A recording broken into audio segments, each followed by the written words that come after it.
Thank you for listening to this Belly Up Sports Podcast Network product. Some said we go belly up, so we made it our name, and we're still here.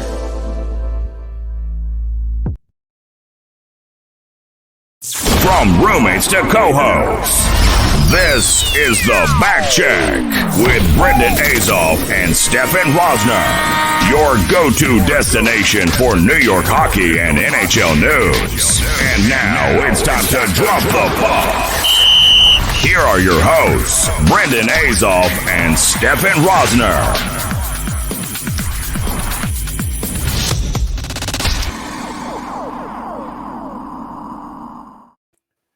What's up, everybody? Welcome to episode 25 of the Backcheck. Yes, Stefan's grinning because of what I'm wearing right now, an Islanders jersey. It's absolutely disgusting, and I will never, ever wear one again.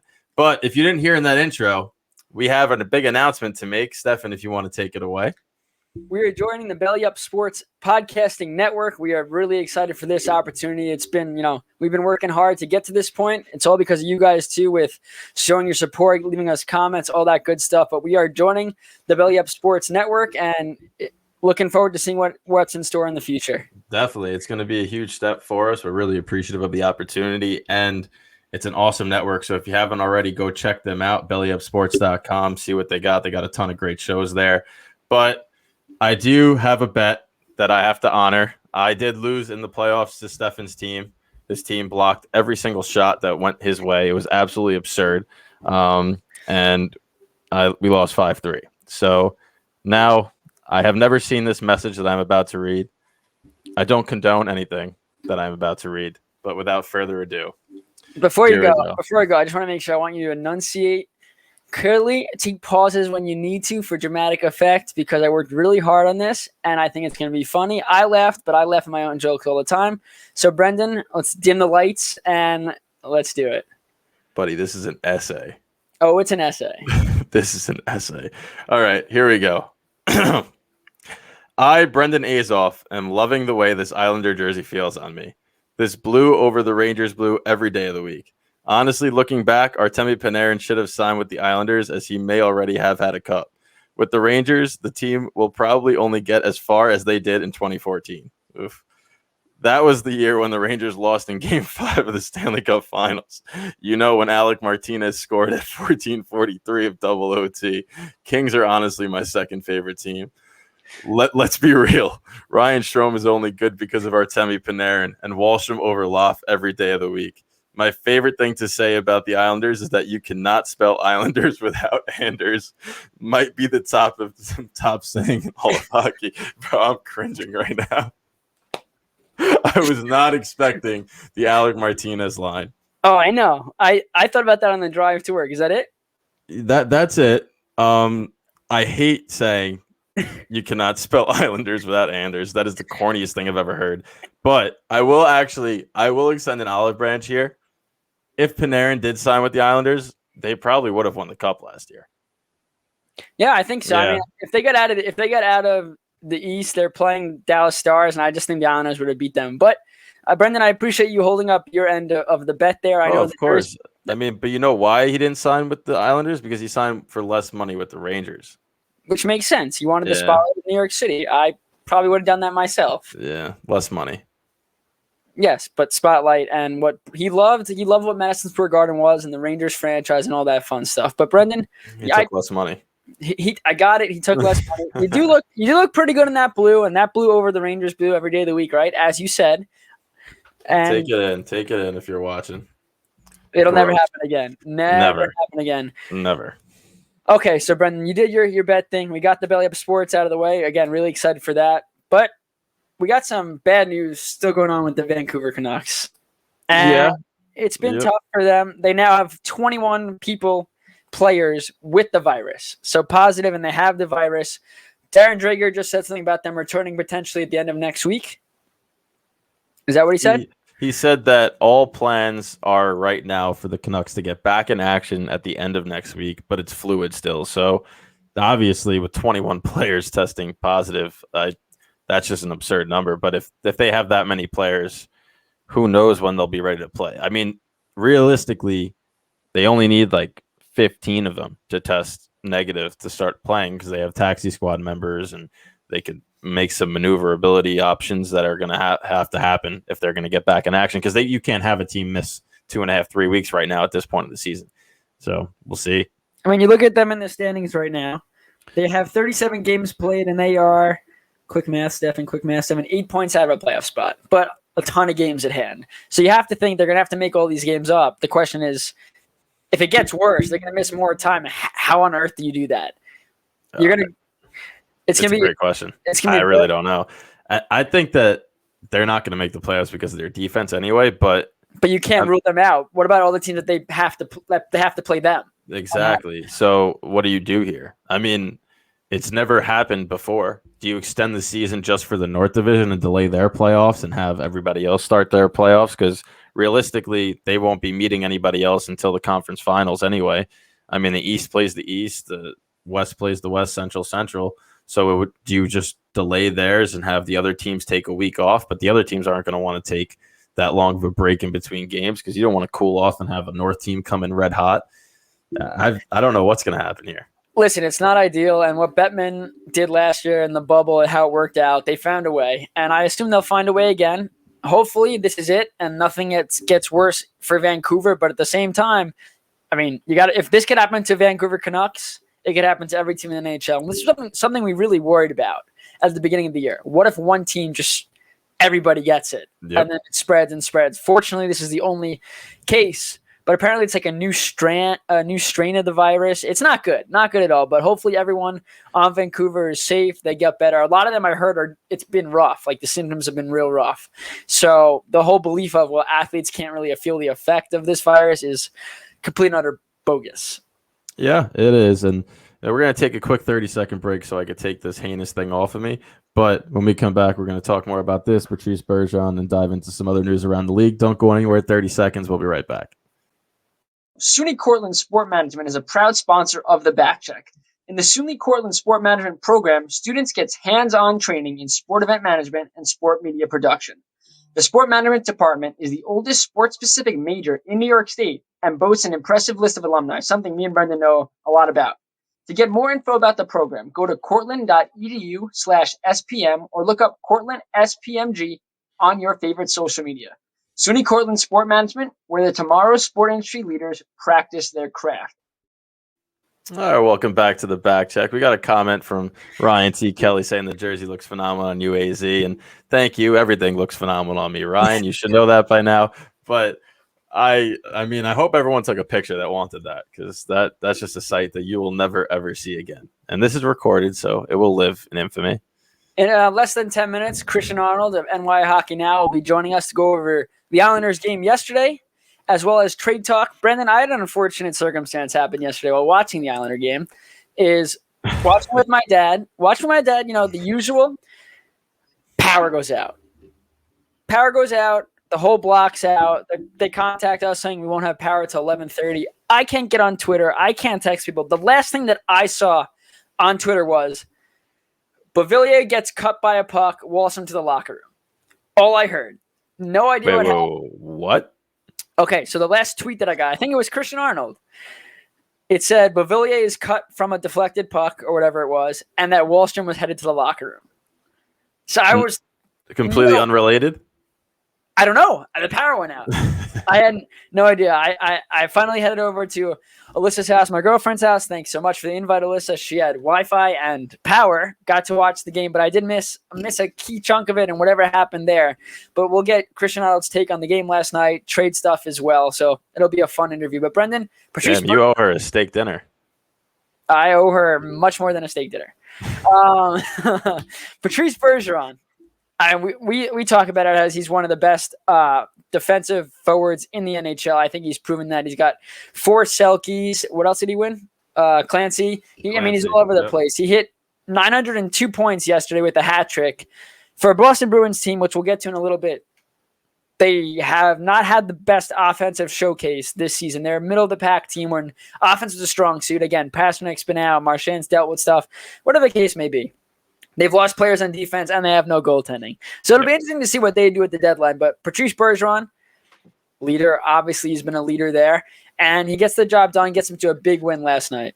Now, I can't say that I expected a step back from Patrice Bergeron, but I can say that I wasn't sure what to expect considering he's never been the captain before, right? He's always been the A. Char has always had that role, Yeah. and he's been the perfect, co-leader to Zdeno Chara. But now he's thrust into that prime leadership role. He's the guy that all the young guys look up to, and he hasn't taken a step back at all. He just continues to thrive and do what he does. And to me, it's amazing how even though they're getting older, right? And Pasternak's still young, but Marchand and Bergeron continue to get up there in age. That line you can't stop them no matter what. You could put your top defenseman on them, top forwards on them. You could key in on all those players, and they will still find a way to beat you night in and night out.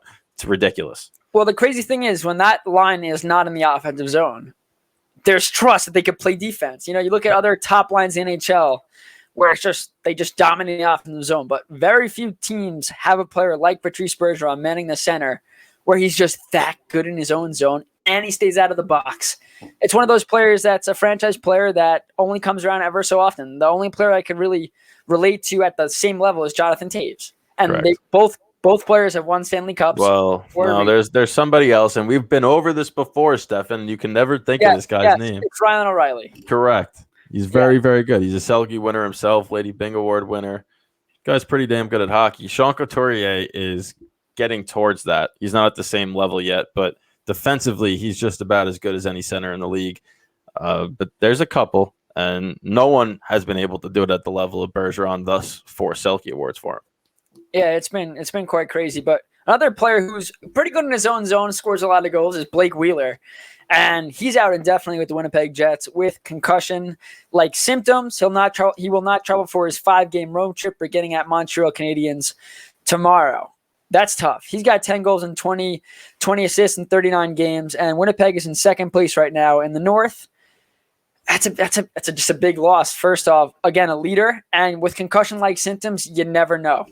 It is a huge loss, and you mentioned Montreal Canadiens. Well, they're going to be without Brendan Gallagher and Carey Price on that game as well. So Gallagher, we know, is out with that broken thumb. That's a tough injury to come back from because it's not a regular finger. Normal finger, you just tape it up, you go out there. Thumb's pretty important, so who knows how long he's going to be out for. He's second on the team with 14 goals, and then Carey Price, even though hasn't been the same this year. I'm not sure if that injury is as impactful as it would have been 5 years ago. But Jake Allen will step in and he'll be fine. The Seattle Kraken's number 1 goaltender come next year. Is that a hot take or is that I'm kidding take? I don't think it's a hot take. I mean, they can't protect him. They have to protect Carey Price. Why wouldn't Seattle take him? Yeah, no, I mean, I completely agree. It's hard when you're looking at expansion teams, just the way Vegas did it. They were very fortunate that Fleury was available when he was available. And that the Penguins were willing to move on from him. This is a similar situation, right? Fleury was relegated to a backup role, but we knew he had starter capabilities. Jake Allen, the same thing. Was a starter in St. Louis, didn't pan out fully, went back to being a backup. His numbers are steady, and very impressive over the last 2 seasons. Why not give him that starter role again on a new franchise? And with Gerard Gallant as the coach? We'll see about that. That would be something special, yeah. It's just expansion drafts are always fun and all, but or do they take Fleury? I would love to see Fleury join a new expansion team. The problem is Vegas can't protect him and Leonard. No, and you just sign Leonard to a long-term deal. It's going to be interesting. Imagine that. No, I just really can't because you look at the tandems in the NHL. We talk about it all the time. I mean, Fleury and Leonard, when they're both on, is probably one of the top tandems in the NHL. The question is, you're going to let Fleury go? I mean, the Vegas Golden Knights have a lot of talented players. Yep. But if Fleury goes to a new team and he brings the Kraken in their first year to a Stanley Cup final and then the same thing happens, I mean, he'll go down in history as I'm guaranteed he's the only player to be on 2 expansion teams. That stat is probably unique to him and probably Gerard Gallant if he were to be the head coach of the Kraken. That would be tremendous. It would be phenomenal. And before Christian Arnold joins us, should be momentarily here. Nick Foligno on the market, right? He's not really opening up about whether he is available or not. He's not gonna do that to the Blue Jackets franchise. But Hall and Palmieri are both out of the lineups. We're gonna talk with Christian about this. And an interesting one is Mike Hoffman. The Blues have kind of sputtered of late. Would they be able to move him? And I know that you were very adamant about the Islanders pursuing Hoffman. You said this is a guy that really could fit This that summer. role in the summer. Yeah. So now if he's made available, he'll be a little more expensive than a Palmieri, but that's a guy that's an elite sniper. You put him alongside Barzal. But is he going to be more expensive? Yes, he is. Didn't he only sign for $4 million? No. I don't mean that. I mean You mean price tag wise. Yes. Like you're not going to be able to give up what you would give up for Palmieri to get Hoffman. Hoffman's younger. Everyone knows his upside. Everyone knows how talented he is scoring wise. That's a higher price. You could see a Bellows go the other way in that kind of trade. I don't think Bellows would go for a Palmieri just because. I think he would. You think I think he's going to have to. Well, let's see. The Devils have the ability to ask for more because you're in the division. They're going to ask for more to start. No, yeah, There's no exactly. way. No, yeah. It's going to be high. And the Islanders are going to have to realize, okay, do we make this move for Palmieri and give up X, Y, and Z? Is it worth it? And for the Islanders, their prospect pool isn't too deep. It comes down to, I trust Lou Lamoriello, though, wholeheartedly to do whatever he needs to do. I think that the requirement for them, if they are trying to acquire Palmieri, has to be for him to shave his beard, because I don't think I've ever seen a beard grow out of somebody's eye before, but he's coming real close to it. It's in the danger zone, and it's disturbing to look at for me. So for Kyle Palmieri, if you're going to get dealt, you got to trim that up. At least make it look more like a chin strap or something. For sure. Oh, Brendan, we taking a commercial break or are we going right into the interview? We'll go right into the interview. Why not? We'll spice things up. All right. Joining us now is Christian Arnold. What's up, Christian? How are you? I'm doing well, guys. How are you doing? We're doing good. well. So right into it. Last night, as you know, I was texting you that my power went out. I didn't get to catch all of the game, but I've been talking to you a lot about goaltending, trying to teach you my ways and my viewpoints. So Semyon Varlamov last night. What did you? Not the ways you want to learn if you want to be a goaltender. Stop. It's about watching, not how I play, Brendan. And how I played last night in our game was good enough to beat you in the playoffs. So I don't want to hear it. Anyway, what did you see from Varlamov last night? Yeah, well, first of all, I guess I owe you a congratulations, Stefan, for winning this bizarre grudge match that you guys have here on the Backcheck. But that aside, I think Varlamov, for the most part, looked very confident in the way he was playing. I mean, both goaltenders have. I think you talk to anybody that's followed this team. I think you talk to anybody that's playing on the Islanders right now. Both goaltenders have looked really good, and both goaltenders have stolen the show at times. Ilya Sorokin certainly has done so a little bit more recently, minus a start here or there. But Varlamov looked pretty sharp last night. He seemed to be reading things pretty well. I think the one thing, if I would throw my Stefan hat on to kind of critique some of the way the goaltenders were playing, was the fact that there were some long rebounds that certainly felt like they were a little more prime opportunities for Washington, but then you had the Islanders defense able to kind of clean those up pretty quickly, so they really didn't become too much of an issue. But I guess if I had to find one critique in Varlamov's game last night, that would have been it. Other than that, I mean, it was a pretty great effort, pretty solid effort from the Islanders goaltender. Yeah, I was going to say the exact same thing. So you nailed it. You nailed it, Christian. You nailed it. Yeah, I mean, you mentioned it was a solid effort for the Islanders goaltender, but it was for Vanacek as well. The Islanders had 39 shots on goal, a couple of posts here and there, but they only had one goal to show for it. Does that make the importance of acquiring a top winger even more important, or do you think that Vanacek just played amazing and they have to just give him credit there? I mean, I think those are two separate conversations, right? Last night was a game that you kind of expected more out of the Capitals and the Islanders. What we saw last Thursday, where they're scoring 12 goals combined, the Islanders are putting up 8 points. I mean, that just doesn't happen often for this team. It's a defensive-minded team. That's the way Barry Trotz plays, and they'd rather win a game 1-0, 2-1 than 8-4. So I don't think the two things are necessarily related in that sense, because it was a goaltender's duel. You saw a very defensive-minded game, matched with the fact that you had two very good goaltenders in net that were playing phenomenal hockey. The Islanders had a lot of scoring chances during the course of the game. Washington certainly had their fair scoring chances as well. And you just had two goaltenders really step up and make those big saves when they needed to. Obviously, the Islanders getting that, breaking that scoreless tie with just under 7 minutes to play there in the third period. But it certainly seemed for a while that this game was going into overtime or possibly a shootout because of the way the goaltenders and the defensive effort was there. And it certainly kind of lived up to the hype in that regard. And again, that was more what you expect from an Islander Capitals game, a playoff type feel to it. And that's what you had there at Nassau Coliseum last night. And it was beautiful to see once the Islanders did get the lead, just the shutdown defensively. I remember on the penalty kill, they were playing keep away. It's just those little things where this Islander team shows how dominant they can be when they get a lead. I mean, we've talked about it over and over again, but I want to ask you about Kiefer Bellows. He's been in Barry Trotz's doghouse this year a little bit, but Trotz always has great things to say about his game. And last night he plays about 10 minutes in the place of Ross Johnson, who was a game-time decision. Do you think his Bellows' time with the Islanders is coming to an end here, and he'll be moved either before the deadline or on the deadline?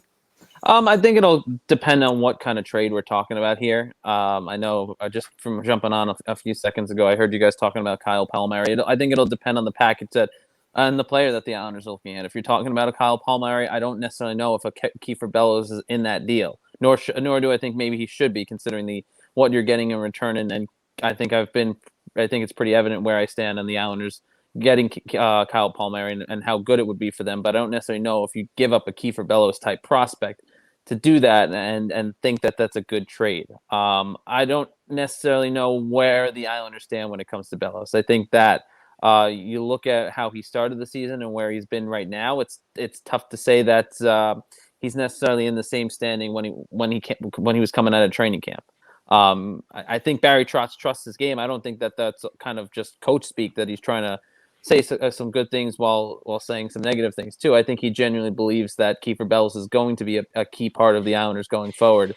But I certainly think there's also a sense that it's a bit of a sales pitch too, from a perspective of, if you're other teams, you want to know you're getting someone solid, and Kiefer Bellows is definitely one of the Islanders' top prospects, and he is a solid player. So I think those are also little reminders too of the player that they would be getting. But again, I think it comes down to the package and the deal that the Islanders are working on. If it's Taylor Hall, if that is something that comes to fruition, I know there's a segment of Islander fans that certainly want that to be the case, and I know that it's certainly been reported that they have at least shown some interest in Taylor Hall. If that's the deal, the route they're going down, I would imagine that's probably the package that Kiefer Bellows will be included, because Buffalo, as it stands now, they are going to ask for a lot, and rightfully so. But I also don't necessarily think they have a firm understanding of the situation they find themselves as well. So it's certainly in a position to kind of mess this up as well. I think I said it on the podcast the other day, the Hockey Night in New York, I should say, the other day, that if there's any team that could manage to bungle this right now, it would be Buffalo. Even worse than what Garth Snow managed to do in 2014 with Thomas Vanek. So, just considering this way their season has gone, it certainly has that feeling. But I think that's the type of deal that a Kiefer Bellows is involved in. Yeah, that does make sense. I personally think that Devils are going to start with that as an asking price, because it is an interdivision trade. I feel like for Palmieri, I'm not sure if I would give him up either, but it depends on what Lou Lamoriello values in a player, and that becomes the ultimate thing. But speaking of the ultimate player, you have Josh Bailey, who hit 500 points last night. What can you say about the way he carries himself on the ice? I know that somebody like myself who watches from an outside perspective doesn't get to watch him on a nightly basis. You still have that presence there where you have that respect, and you could tell that he's somebody that means a lot to that franchise. So from somebody who covers them, what does he mean, and how does he carry himself on the ice? Yeah, he's a guy that I think has really taken a real leadership position in his time with the Islanders. This guy's a career Islander. He's been through a lot of ups and a lot of downs. I think the opinion has changed over the last couple of years among the fan base of their view of Josh Bailey. I'm sure Stefan certainly can acknowledge the way that Islander fans have viewed Josh Bailey for a long time, and how that's kind of changed over the last couple of years, especially with his more recent success and his kind of coming to where he is at this point. But you're looking at a player that's obviously very responsible with the puck, makes a lot of smart plays. He's a great playmaker. He's a guy that's going to do a lot of the little things that aren't going to necessarily end up on the score sheet, and I think that's where some of that criticism comes from, is the fact that the things that Josh Bailey does really well doesn't necessarily reflect where people view him being drafted. It's kind of now the Michael Dow-Cole syndrome, I guess you could call it, where he was drafted very high, and the expectation where he was drafted comes with a much more scorer's touch than what Bailey does, and Michael Dow-Cole in this case too. But specifically Bailey, I think he does a lot of good things, a lot of little things well, and I think that his hockey IQ is second to none in this league. You see him make a lot of smart plays. Now, granted, I will admit that this season there's been some questionable things that he's done. Some poor passing at times and some errors here or there, but that's par for the course with a season like you have going on right now. But I think overall, just the ability, the like I said, the playmaking ability that he brings to the lineup. I think you've heard it from when the Islanders had a certain number 91 on their roster to, the players that they have now that are playing beside him. You talk to a Brock Nelson, you talk to an Anthony Beauvillier, you talk to guys that have played with him, and they'll all start sentences with just about how smart a hockey player he is and how great a playmaker he is when he has the puck on his stick. Yeah, I mean, like you said, you nailed it. It's the hockey IQ for Islander fans that watch. People outside like Brendan who watch might look and go, okay, that's a terrible turnover. He seems to do that. He looks sluggish. But at the same time, the speed of the NHL game is nothing that we could really compare to unless you're playing at that level. And Josh Blade does do those little things. And we saw in the playoffs how good he can be. And that comes with his teammates as well. Earlier this year, Josh Bailey wasn't playing well, but neither was Brock Nelson or Beauvillier. So you have to take with a grain of salt with who he's been around. But I do want to ask you to put on your GM cap. Let's pretend you're Lou Lamoriello, which you're not, but let's just pretend for fun here. Well, I'm glad you made that distinction because I'm sure the audience would have been very confused. Hey, you never change know. your name real quick. Yeah. So would you rather get Taylor Hall or a Kyle Palmieri and another depth player? I mean, if just from everything I've heard and some of the things I understand, I would say I'd rather have a Kyle Palmieri and a depth player going into this stretch run with the Islanders. I think he fits the style. If I'm Lou Lamoriello, he fits the style and the a lot of the character attributes that are so highly valued with the Islanders. He fits that versatile role that's so important to Lou Lamoriello and to Barry Trotz as well. Trotz likes guys that can play different positions and can be utilized in different situations. Palmieri is a guy that's been entrusted in a lot of different areas in New Jersey from special teams in that regard. And so it gives the Islanders another option when it comes to their power play, when it comes to their penalty kill, when it comes to where they can put him in the lineup, whether that's on the top line or you can move him around that top three lines, really, when you look at his ability as well. So it gives you that versatility, and then plus you have the room to go and go out and get another depth forward that kind of bolsters that lineup going into the playoff run too. Don't get me wrong, I understand where people are coming from with Taylor Hall. I absolutely do. I think sometimes it doesn't come across that I do, but I get it. I mean, he's a guy that's someone that can score goals. He's a flashy player. He's a name player. He's playing on a really bad Buffalo Sabres team. That's the one thing I will absolutely say in his defense right now is that. You look at the number of goals he has in his production this season. I think that's something that just can't be held against him because he's playing on a Sabres team that has dealt with so much between COVID issues, between injuries, between just playing bad hockey since then too. I don't think that's something that can be fairly held against him. But at the same time, I just don't know if he fits the Islander style. I certainly get that him and Jordan Eberle have history, and that when you think of top line, the excitement that could be had around a Taylor Hall, Matt Barzal, Jordan Eberle, especially with the chemistry that Eberle and Hall could potentially have. But is he a guy that's going to go back and play two-way hockey and play the more defensive-minded style of play that Barry Trotz and trusts?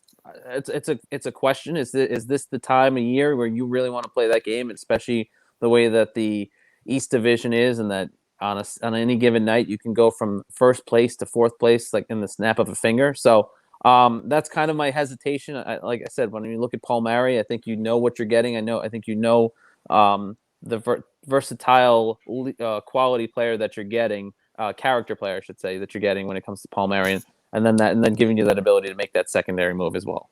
He kind of gave you that choice between Hall and Palmieri. If you had to choose any player in the league, who do you think the Islanders wind up acquiring? Because I look at it, and Palmieri looks like the obvious choice, but somebody whose name just popped up is Mike Hoffman, who might be rumored. That's an interesting outlet. I mean, there are a ton of places that the Islanders can go. So based on what you've seen, who's your guy? I would still say Palmieri. I know Hoffman's name's been thrown around there. It's an interesting option too. And I think he's a guy that's also been kind of on Islander fans' minds as well in the past. And I think he would kind of fit that role as well. I would definitely wouldn't say no to Mike Hoffman either. I think that would be an interesting trade, and I think that would certainly help the Islanders as well. I'm not as familiar with his contract situation, so I'd have to look. I don't know it off the top of my head. Pretty sure it's 1 year for something. So that fits the bill of what Lou Lamoriello is looking for. A guy that's is going to eat some of that opened up cap space with the Anders Lee injury, and a guy who's on an expiring contract and is going to be a pure rental from what will most likely be the situation going forward, and can help you make that stretch run in the playoffs and make that deep run in the postseason. I don't think Hoffman would be a bad choice either. And again, I think he kind of fits that for the most part. I think he kind of fits that Lou Lamoriello, Barry Trotz kind of style that you'd want. Before I get to my last question, I want to go back to your point about who you would take. And obviously I agree, Palmieri, a depth player, because to me, my mindset is you want to acquire, you're going to try to win a cup this year. That's obviously the plan. You're without Anders Lee. So you could bring in two guys like a Foligno or someone where you could have a leadership, versatile players. Get two guys in there, because if you bring Taylor Hall onto this team, is that separate? Is that make you now an elite team? The ability to have all four lines, depth scoring, all that kind of stuff. Bringing in Taylor Hall, I don't think gets you above and beyond to beat a team like Tampa or beat even Pittsburgh in the first round. I think getting the two players it would be crucial. Well, I will say I don't necessarily know if you're getting a Kyle Palmieri, you're necessarily getting Nick Foligno either. Oh, I think it's sort of a one or the other situation. But to your point, I think that makes a lot of sense too, as to why at least in my mind, you would rather lean towards a Kyle Palmieri than and what would likely be another depth move, as opposed to just a Taylor Hall move that would be kind of giving up those major assets that Buffalo would want most likely, because there are going to be a lot of teams that are knocking on the door of Buffalo to try and make that trade happen. There's going to be a lot of teams that are knocking on the door for New Jersey to make that trade happen. I think the one thing that kind of helps the Islanders' cause a little bit is the fact of how close that would keep Palmieri in the area. Obviously, I don't think he wants to go too far from his family. I know he has some say of where he can and can't go when it comes to a move from New Jersey. So I think the geographical closeness kind of helps the Islanders, and the fact that there's a bit of a pre-existing relationship between Tom Fitzgerald and Lou Lamoriello when it comes to being able to make those moves. Kind of that trade for Andy Green, we've obviously seen how important it's been over the last year or so for the Islanders. And I think it kind of wipes away that stigma of not wanting to trade within your division. I think there is some understanding now of where New Jersey is in their current state and the realistic situation that they're in right now about where their playoff chances are. And I think that they've kind of come to terms with that as well, considering the players and the pieces that they're willing to be at least listened to when it comes to trade negotiations. So last question here, and it's about your show. Hockey Night in New York's had some great apparel out there. I own the hat. I'm hoping to own the Wally shirt soon enough. Is this your idea, or is someone else coming up with this idea? This is all Sean Cuthbert's idea. As you know, I hate to give him any sort of credit for anything that's good on the show, but Sean's been the mastermind behind a lot of the apparel. Not a lot. He's been the mastermind behind all of the apparel that you've seen. I've obviously had some input, but from the hats to the shirts that we've been selling, that's all been Sean, and he deserves all of the credit there. They've been phenomenal designs and phenomenal apparel that I think people responded to. I wish we could say we're as smart as people want to believe we are when it comes to the hat and how close it looks to the reverse retros. But that was purely dumb luck. And but if people want to imagine that we're that smart, then we'll take it. But no, every ounce of credit goes to Sean for the design and the execution of how these shirts have come out. Awesome. Well, I can't wait to own my Wally shirt. That's really cool. Christian, thank you so much for joining us today. We really do appreciate it. Anytime, guys. You know that. Always happy to join you. All right. Have a good one. You too, guys. Bye-bye. Oh, he's just a beaut. Christian Arnold, always willing to come on. Like I always say, give me my start, so I owe him a lot. Next week, Monday, they have Arthur Staple on their show. Obviously, Arthur Staple of The Athletic. He's one of the top guys when you're talking about New York Islanders hockey and coverage. So tune in next week. They're live on Twitch. Great show with him and Sean Cuthbert. It's always fun, and it's a top top Islander podcast. Definitely is. And we're going to go a quick minute commercial break right now. When we come back, we're going to dive into the Islanders and Rangers, talk about some local hockey. Big week coming up between the two teams. They'll be facing each other a heck of a lot over the next 5 to 7 days. So some exciting topics coming up. Hey guys, Stefan here. Each night on Long Island, 180,000 residents will go hungry, 39% of which are kids who have no ability to control their situation. Our friends over at Long Island Hockey Co. are trying to help as many families as possible. Each hat sold on their website will provide 50 meals for food insecure Long Islanders. Head to longislandhockeyco.com and let's help the people in our community. You know, but Hey everybody, it's Brendan here. Do you have old jerseys? What about old hockey equipment? Rather than throw these items out, our friends over at Alternate would love to have them. This non-profit converts jerseys into reusable face masks, the same face mask the New York Rangers wore in the bubble this past postseason. The old equipment you donate will be given to less fortunate children throughout the state. It doesn't matter what team you root for. Let's all come together to make a difference and grow the sport of hockey. To learn more, head to alternite.com. That's alternite.com.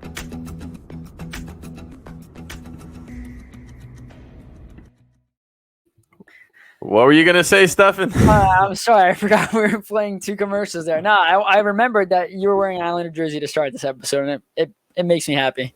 I'm glad that makes you happy. You know what makes me happy? The Rangers Islanders both won. That does, well, one of those things makes me happy. The other thing that makes me happy is that in 2 fewer games, Adam Fox has the same amount of points as Victor Hedman atop the league in defensemen. And I think that after some, veteran denial from some NHL writers who think that you have to play a certain amount of years to qualify for trophies, he's finally getting some recognition for what he's doing, and he will definitely be in that Norris conversation come second week of May. I mean, you look at him, and he's by far the best defenseman since the start of March, in probably the league. Hedman's that, we'll talk about Hedman all we want, how good he is. You look at Fox, and I'm not saying he's like Zibanejad last year where he carried his team on his back, but pretty much Adam Fox is doing it all. In the defensive zone, he's making unreal plays. He's scoring big-time goals, short-handed goals. I mean, he's doing it all for this Rangers team, and right now, the Rangers are, 5 points out of a playoff spot? He's a big... They're technically 9. Games at hand? They're 5 points back. Boston has 2 games in hand. So you chalk those up as wins. That's 9 points. They're not making the playoffs. But you take Adam Fox out of this lineup and what he's done this year, especially later in the season, starting in March, and the Rangers are nowhere close to a playoff spot. No. But the only reason that they are is because Fox, Panarin. Now, what I say is, what if Panarin didn't have to take a 2-week leave of absence? Because they were starting to roll, and then all of a sudden he's gone. Then they come back down to earth a little bit. He comes back, they win a couple. They haven't been the same really since that leave of absence. Now they're starting to heat back up. They've had a good stretch here, but Fox is a +13, Hedman's a +9. The numbers are just crazy how similar. He's only taken 6 penalty minutes. That's absurd. And as a defenseman playing top line minutes, if he had more than that, it's not a knock on him at all. It's the fact that he just plays a lot of minutes. How many minutes does he average a game? Do you know? It's like 24-32. Yeah, that's absurd. That's Victor Hedman numbers. Victor Hedman averages 25-32. Fox averages 24-38. Doughty's got to be up there as well. Doughty leads the league. Doughty's at, I think, 26. He's at 26-49. So that's absurd to me. But, I mean, you're talking about a guy here who's got a game-winning goal. He's got the same amount of power play points as Hedman. He's got one more power play goal. It's going to be close. And I know that people are going to toss Cale Makar in there, and rightfully so, because of what he's doing in Colorado. But when you put the two together, Cale Makar is doing what he's doing on a team that's in first place in their division. Victor Hedman's doing what he's doing on a team that's in first place, defending Stanley Cup champion. We know how good Colorado is. Adam Fox is doing this a team that's supposed to be in a rebuild. So which one holds more weight? No, I agree, and I've been a supporter of Adam Fox. I mean, watching him play, it's just beautiful. You rarely see him make mistakes. Yeah, I'm trying to think of, the game last night. if he does make a mistake, it's so subtle that you have no idea it was a mistake. And he just makes the key plays that this Rangers team needs. And again, they're not out of it, like you said, 9 points theoretically, but the Bruins are dealing with a lot of issues right now. The Penguins, we'll see what happens with them. Their defense is spotty. The Flyers are the Flyers. I mean, if the Rangers don't make the playoffs, they're going to finish as the 5. That's what I'm thinking. They're going to be real close. And we talked about it. It could come down to that last game between the Islanders and the Bruins for the Rangers to be in or out. But right now, if you're a Ranger fan, Adam Fox is just showing you. I don't know did you expect, Brendan, this good of an offensive showcase from Fox? You know how good he is defensively, but this much offense. I didn't expect 36. I didn't expect the point per game pace from their defensemen. But if this was an 82-game season, I think that 50 points was within reach, without a doubt. I mean, he's just got that ability where he doesn't just – it's because he's not a goal scorer, right? So, like, when you look at some defensemen who rely more on scoring goals, like an Aaron Ekblad, their point totals aren't always going to be as high because they don't get that same assist. But this is a playmaker and an elite playmaker who quarterbacks a power play. So, yes, I did expect at least 50 points over an 82-game pace, and we're getting a heck of a lot more than that right now because he's just having an incredible season. But the thing that I look for more is I look for the future, right? And I'm saying, okay, let's look at it and analyze this, try to be reasonable. Lafreniere and Kakko have underperformed this season. There's no other way to look at that. Edel missed over a month with an injury. If that line can click over the next 2 weeks and showcase something, and you could show 9 forwards, all with now elite offensive skill, this is a team that in the near future will average 4 goals a game, and you can mark my word for it. And I know that you have a little thing about what I said about Tyson Barrie. So this is something that I say with confidence, that this team will average close to 4 goals per game if this top 9 can click. And you want to remind everybody what I said about Tyson Barrie? Yeah, so before the season began, we were talking about which players were going to step up, have big years, bounce back years. And Brendan did mention Tyson Barrie, and he's having a phenomenal year. He's third in the league. Third in the league amongst defensemen in points with 32.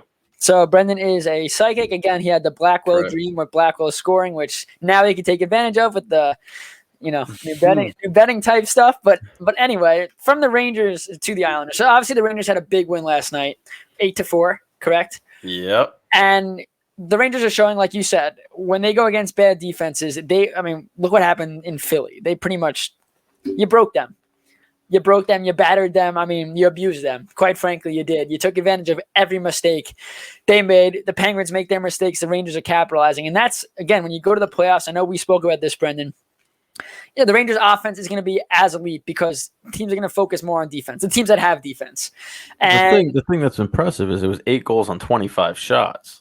That's what I'm saying. They're making the most of their opportunities. Yeah. In the playoffs, this has been the biggest thing for the Islanders last year is usually they're a team that doesn't make the most of their opportunities. Like last night, 39 shots on goal, 1 goal to count, but they got the goal and they held on, which, again, it was a crazy tight playoff game.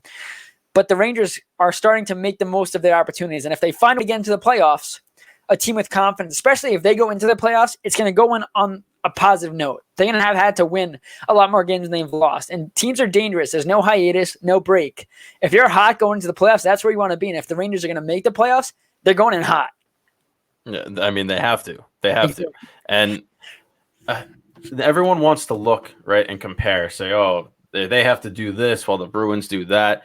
That you can't worry about that. If you put up 25 points over the last 19 games of the season, 30 points, whatever it is, you're going to put yourself in a position where you will be there, right? I mean, that's just mathematics. The Penguins went on a run here, and we didn't look at other teams saying, oh, they have to lose. It doesn't matter. Now they're only 4 points behind the Islanders and Capitals, and the Islanders and Capitals haven't necessarily lost that much. They've just lost a little bit more, I should say, than the Penguins did. So that's what the Rangers have to hope for when it comes to the Bruins, too. They just have to worry about their own thing. And I think that they got to model the Islanders game, right? Not defense first and rely solely on that, but they have to counterattack like they did last night and go on a run similar to what the Islanders did. And the only way they're going to go on a run is if they beat the Islanders at least 2 times over the next 3 meetings, all of which are at Nassau Coliseum.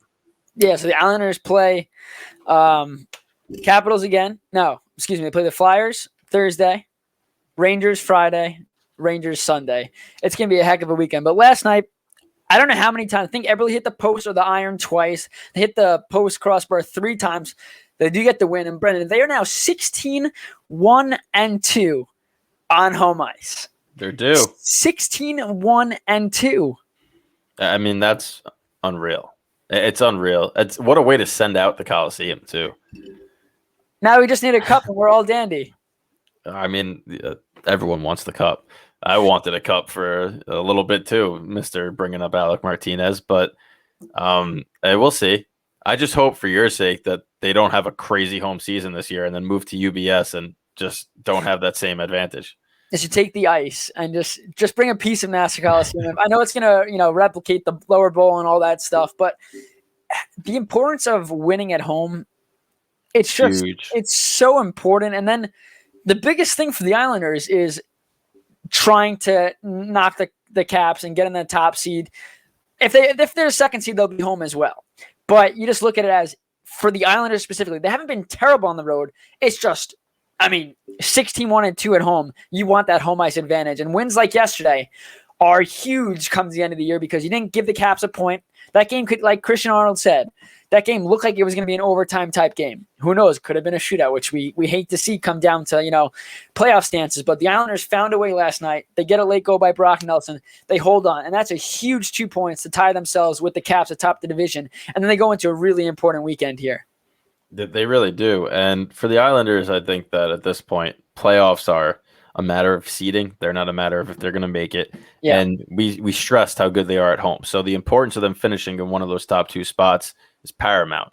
And for them to get that one seed would be huge because that's at least 2 series guaranteed at home. And based on standings come who the final 4 are, you could be looking at multiple series at home if they go on that far type of run like they did last season. So for them to have that, that's huge. If they drop to the 3 seed, say Pittsburgh goes on a little bit of a mini run, they scuffle a tiny bit, that's putting them behind the 8 ball because we've talked about before, they're a mediocre road team. They're not bad, but they're not as good as they are at home. So you'd rather have it be on home ice. And they showed last night that they could win any type of way, right? They scored a boatload of goals the other night. Now you beat the Capitals 1-0 the next night. The Capitals kind of scratching their head like, what do we do to beat this team, especially on the road? So Capitals look a little human. The Rangers came back and beat them when they had a third period lead. They were like 18-1 before that game or something along those lines, some crazy number. So it's definitely looking up for them. Definitely looking up. You've also seen flaws, like you spoke about. The Rangers, before they came back and actually beat the Caps, they came back and came up short. And then you saw the Islanders put up a ton of goals against them on Saturday. So the Caps' defense is by no means elite.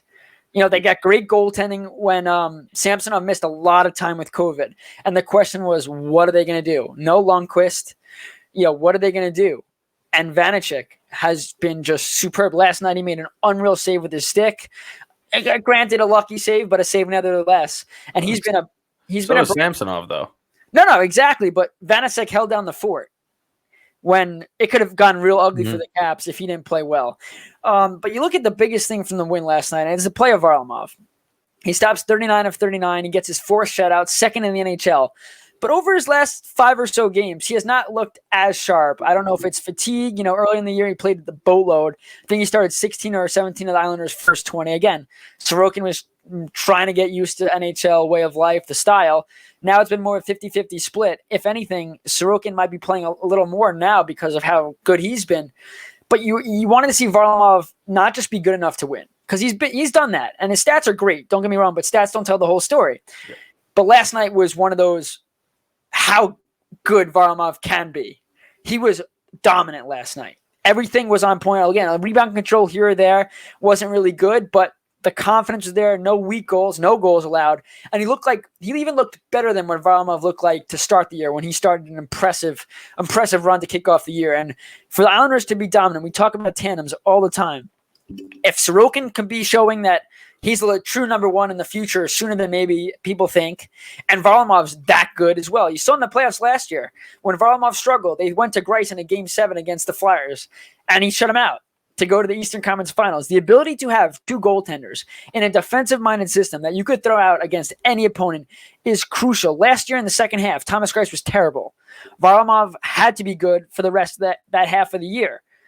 But you have 2 goals like that where it's Trotz loves to ride the hot hand, and if you go into the playoffs on a hot streak, because again, last year they went into the playoffs 0-3-4, and fortunately, they had a hiatus. I mean, unfortunately, with the whole COVID thing, but for the Islanders, who knows what would have happened in that first round? They may have lost because they were playing terrible hockey, but they got a second win there. They got a nice break. They got healthy, all that kind of stuff, and they don't have lead this year.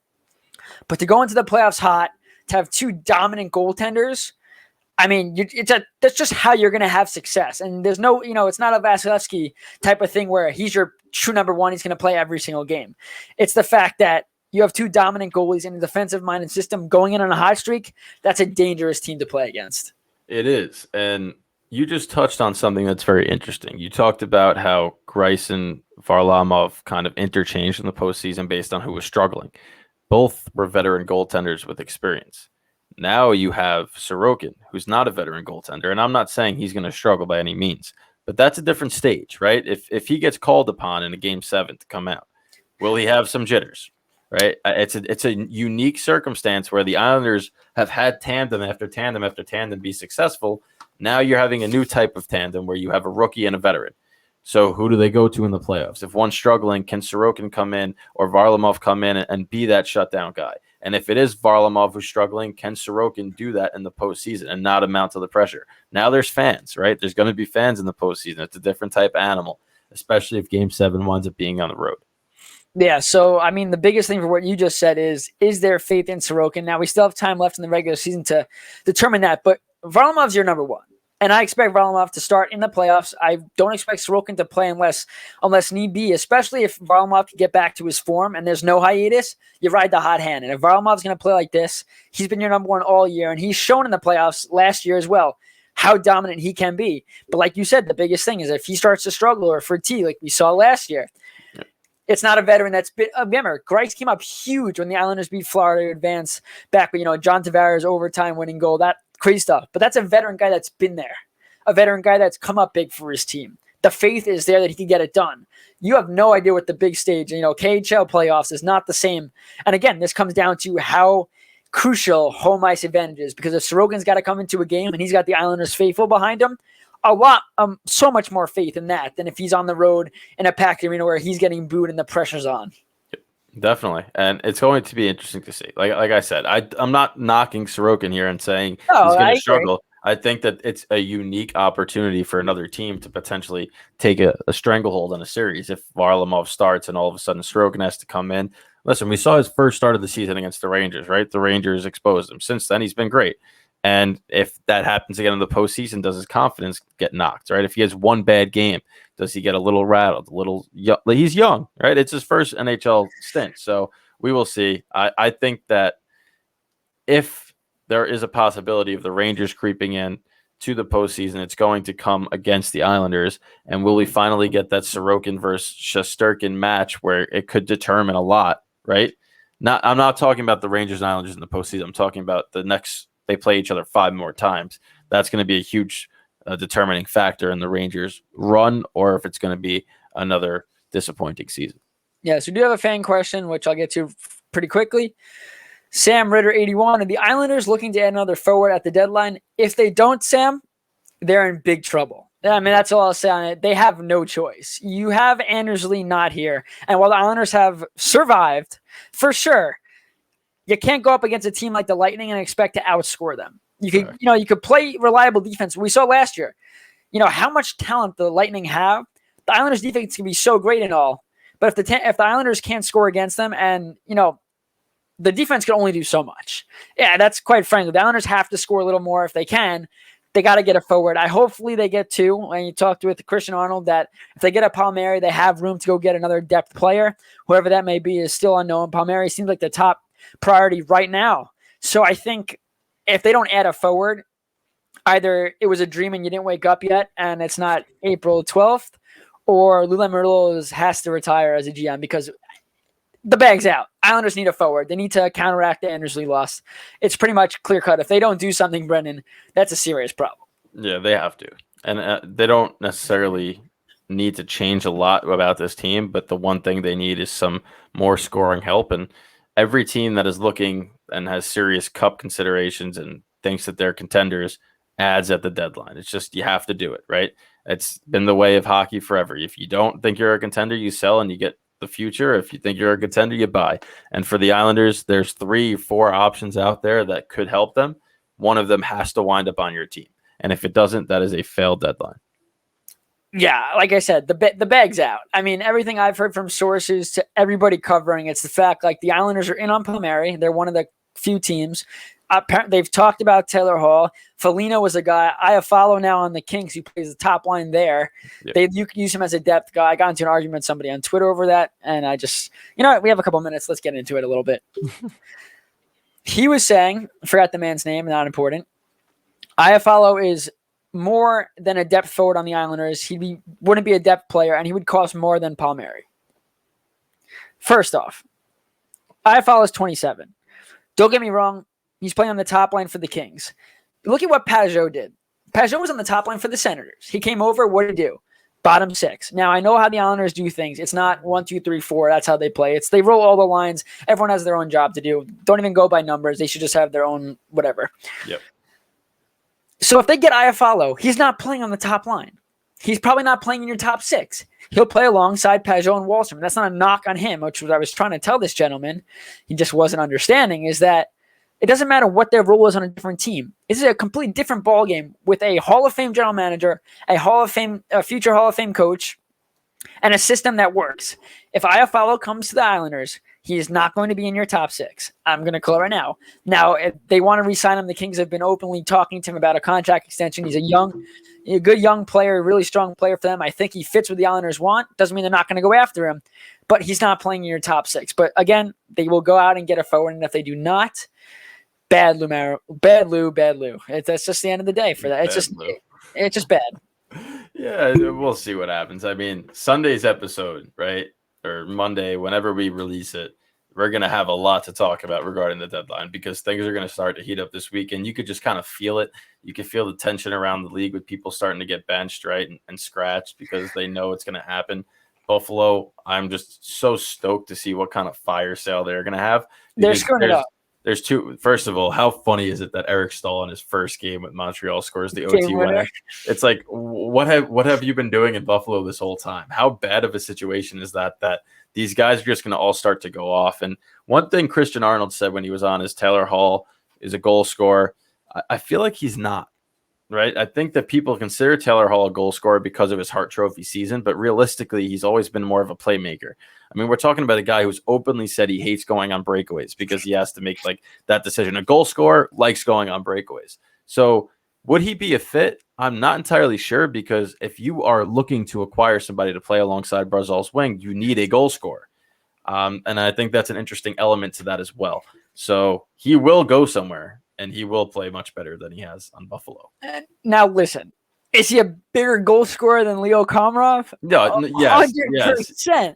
So if they were to acquire him, he'd be a better fit on the top line. But I stand my ground when I say I don't think he's a good fit. Now, I got challenged a lot. Why is he not a good fit? Well, I bring out the whole defensive mind. And, well, if Trotz could coach Ovechkin to playing defense, he could coach anyone. But you saw last year, Pajot came over in an offensive-based system, and I don't even know what system Buffalo's running right now. I think it's just skate for your life and try to play well enough to get moved. But you look at Pajot comes over. He struggles. He's in a defensive where he's got to learn. You don't have a hiatus to get used to it with practice. If Taylor Hall comes over and he's struggling to be a fit, you're going to see exactly what's happening in Buffalo. I'm sorry, you're going to. The fact that Jeff Skinner has more goals than Taylor Hall, I don't care if Eichel's been hurt or whatever the case may be, that should not be the case. It just shouldn't be the case. And I know Skinner's playing on the 4th line, worst defense against him. Eichel's been out, so the defense is all on Taylor Hall. But at the same time, if you're a star player in this league, you find ways to produce. End of story. You find ways to produce. He hasn't. Now, again, Christian made a good point. You're not knocking him, but you're not knocking Taylor Hall's play this year on what he's going to be. He's definitely better than a 2-goal scorer in the NHL. It's just a fact. He is. I just think for what the Islanders need right now, it's a big net front presence, and that's not something Taylor Hall is. I think it's just a bad situation because he hasn't been able to find the back of the net, but he still has 17 assists. Right, so it's not like he's on a terrible team and he's still setting up. He's a playmaker, which is what people got to realize, and he's in a bad situation. He put that on himself. He's in a bad situation. He's going to get out of it, and let's see what happens. In regards to the defensive-minded system, he did it in Arizona after the deadline. He didn't thrive. Arizona got significantly worse when he was brought there. You're also adding him next to Barzal instead of who Arizona had at the time. That's a different situation. He was asked to go to a defensive system and be their star forward. Now he'd be asked to go to a defensive system and play alongside the star forward. That's a different situation. That is a different situation completely. So, Brendan, we're out of time. Thank you so much for reading your thing. You are a trooper through that. I know I will take so much pride in watching that, making that a video, posting that to social media because it was a highlight of my week. Thank you, Christian Arnold, for coming on the show.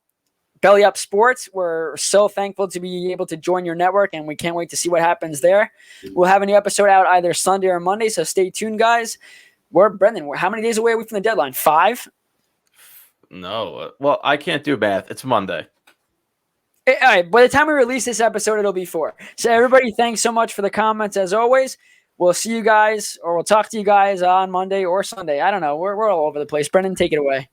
The Backcheck is your one-stop shop for NHL news and all things Rangers and Islanders. Thanks for sticking with us for this edition of The Backcheck.